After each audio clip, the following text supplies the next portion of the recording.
PT Pelayaran Nasional Indonesia, PELNI, Cabang Makassar, bersama PT Pelindo, dan sejumlah instansi terkait, memfasilitasi pengiriman bantuan logistik secara gratis bagi masyarakat terdampak bencana gempa bumi di Nusa Tenggara Timur, NTT. PT Pelni, Persero, menyatakan, Kementerian Perhubungan memberikan potongan tarif muatan barang sebesar 100%, sehingga pengiriman bantuan kemanusiaan bagi korban gempa NTT dapat dilakukan tanpa biaya. Kebijakan tersebut membuat lembaga, perusahaan, organisasi, komunitas maupun masyarakat yang ingin mengirimkan bantuan ke NTT, tidak perlu membayar tarif muatan barang melalui kapal Pelni. Pengiriman bantuan logistik yang digratiskan itu terbuka umum, jadi lembaga atau siapa saja yang ingin mengirimkan bantuan ke NTT tidak dipungut biaya, kata Kepala Cabang PT Pelni Makassar Ridwan Mandaliko di Pelabuhan Makassar, Sulawesi Selatan, Jumat, 21 Agustus 2026. Ridwan mengatakan kebijakan pembebasan tarif muatan barang tersebut telah diatur dalam Peraturan Menteri Perhubungan Nomor PM 8 Tahun 2023 tentang tarif batas atas kewajiban pelayanan publik bidang angkutan laut untuk penumpang kelas ekonomi.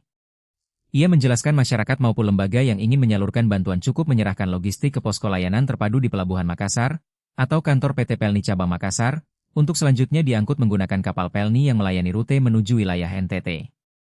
Di Makassar, sedikitnya terdapat 3 titik penerimaan bantuan yang disiapkan, yakni posko di area Pelindo, kantor cabang Pelni Makassar, serta posko terpadu di terminal penumpang.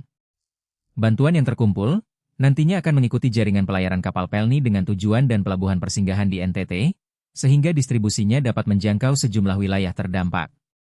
Sebelumnya, Pelni Group telah mengirimkan bantuan kemanusiaan dari Pelabuhan Makassar menggunakan KM Tidar pada 18 Agustus 2026.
Download Tribun X sekarang, menghadirkan lokal menjadi Indonesia.